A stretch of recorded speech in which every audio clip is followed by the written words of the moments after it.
Ladies and gentlemen, my name is Paul கியூமேன். நான் இந்த இடத்துல ரெண்டு விஷயத்தை பற்றி இப்போ பேச வந்திருக்கேன்.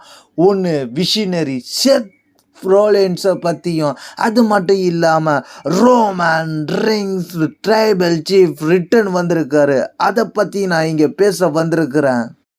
என்ன ப்ராப்ளம் ரோமன் ரிங்ஸுக்கு பேசுகிறதுக்காக இங்கே நான் வந்திருக்கேன். சில பேர் அதை பற்றி கேட்குறதுல ஆர்வமாக இருப்பாங்க. 2025 WWE கேமான 2K25 கவர் பிக்சரில் ரோமன் ரிங்ஸ் இருக்கிறாரு.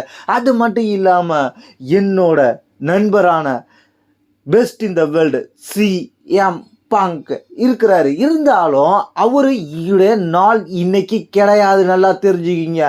இன்னைக்கு நாள் யாரோடதுன்னு கேட்டீங்கன்னா ரோமன் ரிங்ஸ்க்கு மட்டும்தான். செத் ரோலின்ஸ்க்கு என்னைக்குமே எந்த நாளுமே கிடையாது. அவனெல்லாம் களத்துல சேர்க்கவே கூடாது. ஏன்னா வெறுக்கிற ஆள் யாருன்னு கேட்டிங்கன்னா செத் ஃப்ரீக்கின் ரோலன்ஸ். அவனுக்கு என்ன பிரச்சனைன்னு கேட்டிங்கன்னா, எதுக்காக ரோமன் ரிங்ஸை அட்டாக் பண்ணாங்க, ரோமன் ரிங்ஸுக்கும் அவருக்கு என்ன பிரச்சனைன்னு கேட்டிங்கன்னா, Roman rings WWE 2K25 cover பிக்சரில் இருக்கிறாரு. அது செத் ரோலன்ஸ்க்கு பிடிக்கல, அதனால தான். அது மட்டும் இல்லாமல் ரோமன் ரிங்ஸ் பல சாதனைகள் பண்ணிக்கிட்டு இருக்காரு, அது பிடிக்கல, அதனால தான். நான் உங்களுக்குலாம் ஒரு முக்கியமான விஷயம் சொல்ல வரேன். கேட்டுங்க, யாரும் பூப் பண்ணாதீங்க, இது முக்கியமான விஷயம். அடுத்த வாரம் ஸ்மாக் டவுன் லைவ்ல ரோமன் ரிங்ஸ் வர போறாரு, ஃபேஸ் பண்ண போறாரு அவரோட ரெஸ்ல்மேனியா ஆப்பனண்ட்டை. இது பிடிக்ஷன் கிடையாது, இது ஸ்பாய்லர்ன்றதை மறந்துடாதீங்க.